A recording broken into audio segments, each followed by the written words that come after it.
What game means to us is something that you can keep playing and get deeper and deeper into and replay and things go differently. Please don't go. So that's fundamental to our understanding of what games are. And what's interesting is actually that we can do just about the same amount of that in a mobile game or in a console game that we do in a PC game.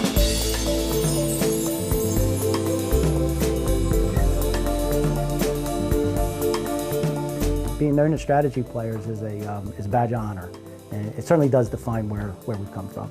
And I think that is an area of gameplay that's always going to be good. You know, people want that. People want to be feeling smart when they play a game, and I think that transcends all different other games. So turn-based strategy game provides that, at least the way we interpret it, and I think it's been very obviously successful, but enduring. There are a lot of really awesome things happen with interactive fiction right now, and I fully believe those are games as well. But I think that really the core of games, what drives the market, is an emphasis on gameplay. I mean, you can't get away from that. The great games are great games, you know, and I think that that's something for us, like we have staked our studio on, we've staked our future on. There's no future for me where gameplay is not what drives the experience. And so, again, that's why it's kind of exciting to see the games that flourish on mobile, you know, to see like us transitioning into this marketplace, because we do believe with every bit of what we do that gameplay is what drives the experience. Yeah, I think a lot of what you lose on mobile is flash, spectacle, the ability to really like put on a good show, because the screen is smaller, the platform is a little bit weaker, and players aren't using it in the same way. But at Firaxis, that's sort of, we don't really go in for that per se a lot to begin with. We're a company about gameplay depth. The idea of like, you know, sort of boiling away the showy parts and getting players really into the game experience is what we do here. And so in that sense, it was a natural transition. I think we're getting into mobile because we want to play cool games on the mobile platform. Firaxis' first two original offerings are Haunted Hollow, a 1 to 2 player strategy title involving scaring townsfolk with your curated set of classic monsters, and Ace Patrol, a Sid Meier-designed turn-based World War I air combat game. And both are replete with familiar Firaxis elements, but are very conscious about the necessary changes to accommodate for play on mobile. Are you able to experiment, or are you actually finding new things, or maybe trying out things that have been there in the back of your head that just never found its way into a PC game? That's the beauty of a game that doesn't cost tens of millions of dollars, that publishers are willing to take maybe a few more risks with those titles. So yes, we're able to experiment with ideas that might not get greenlit for a full-blown PC game, but we can experiment with them on a mobile platform. And again, as designers, we enjoy that freedom, and that's part of the fun of making mobile games, is experimenting and innovating and trying new things. Firaxis and 2K have created sort of this indie studio almost here that we get to do some kind of off-the-wall stuff. The Skunk Works. The Skunk Works, right. And Firaxis is, I mean, that Sid is like the pinnacle of game development, Skunk Works, right? He comes to work with new games every other week, you know, these little prototypes, and you can't turn it off with him. He's always sort of building and trying new things, and we, sort of following in that mode, were able to do a similar thing. Developing for iOS was an approach that was a lot like the first time we developed for console. What are the constraints? You know, how do we make the best game for this platform? What are the usage patterns? What are the kinds of people that are going to play? What are some new people we could get to play? And that's kind of where we started. Mm-hmm. Yeah, I mean, it was an exciting transition from like the big, heavy development of a AAA space. It's just like everything is a lot faster, a lot more wild, a lot looser. The metaphor I used when we started was we're on a hockey team now, not a football team. So, you know, faster, crazier, everyone does a lot more personally. But that was really exciting, you know. We played important roles at Big Huge, but we were one of a large crew working on a big game that we couldn't see the edges of a lot of the time. And we don't have that problem on mobile, which is refreshing.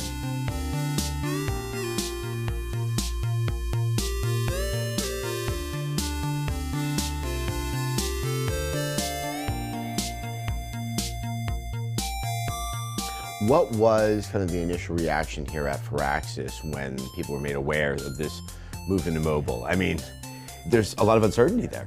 I guess there was two reactions. One reaction was, this is really cool. We have the coolest group of gamers here because they are hardcore, real gamers. So they all have ideas and they all have real creative energy. Every single one of them would love to have their own pipeline of product development if they could. Of course, we can't have that many games going on at once.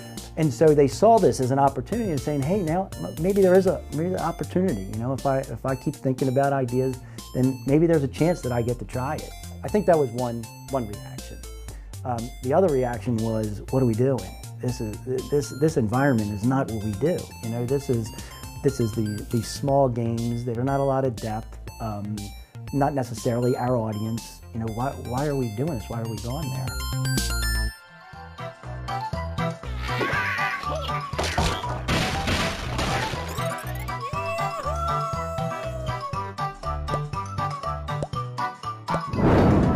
We think that like quick games and easy games for more casual games like Words with Friends and Angry Birds typified what people expect from games on their phone unfairly. That was the first game, those were the first big successes on those platforms, and now a lot of people think that that's what games should be on the platform. And so I think we're riding the ripple effects of this wave that's gone by of these kinds of games. And there's a lot of companies, not just ours, a lot of people trying to do much weirder, more interesting, more impressive and innovative things. Our lives today are fragmented, and sometimes we have 3 minutes to play, sometimes we have an hour. So we're designing to that environment.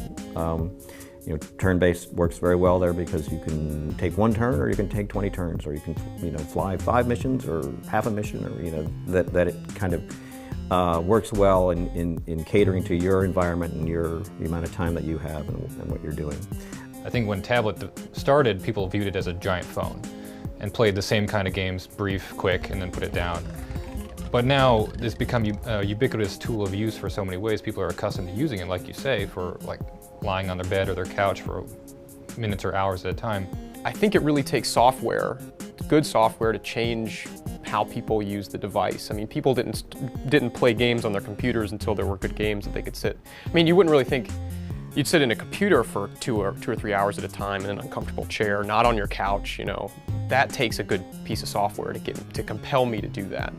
So I think there's some preconceived notions about the platform that we want to challenge. Mm-hmm. Not totally throwing out, what all the data suggests about how people use the platform. We definitely want to take that into consideration, but sort of try to push the boundaries a little bit. Find that audience that's going to play a game for a little bit longer, or the just one more turn kinds of players that we really like at Firaxis.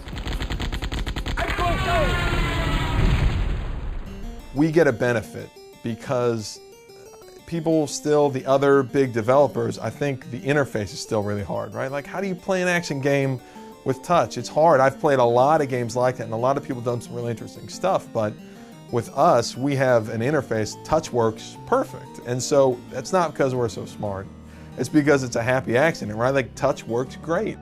And I think we know our games, we understand our games, and we know what makes them fun and what things we have to be sure are there, whatever the new platform is. We can keep those core elements and then take advantage of whatever's neat about the technology. But as long as we maintain those kind of core, fun strategy, gameplay depth elements, that seem to work for our games, we're confident that the game will be fun, on whatever platform we go to.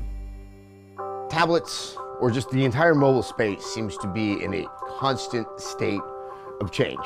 And I was wondering, how terrifying is that for you guys? Obviously, you've sort of honed a skill set for the current generation of what mobile platforms are, but are you anticipating changes down the line? I mean, you almost have to have sort of an eye on what's happening in the marketplace right now. Yeah, we think about it not only in context of how fast is the tablet machine getting better and how soon will it converge with laptops or handheld gaming platforms or just the PC eventually, but how are games themselves, how are player patterns converging, and how is video game 2.0 really going to look when the distinction between playing on your sofa on a tablet device versus playing on your sofa on a console starts to become academic.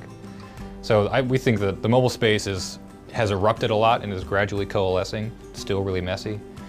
And we are designing games that are going to be fun, regardless of how powerful the platform becomes and how much it can support the kind of software we want to make.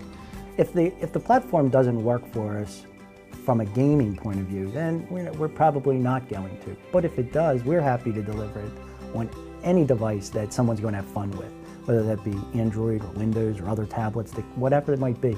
If we find a way to deliver the fun experience we've created on it, we're going to do it. That's part of just the coolness of our industry, that new technology comes along, new platforms come along, and games flow. You know, I have this theory that games are going to take over the world, and someday, you know, your refrigerator will play a game, and every device in your home that has a chip in it will be playing some sort of a game.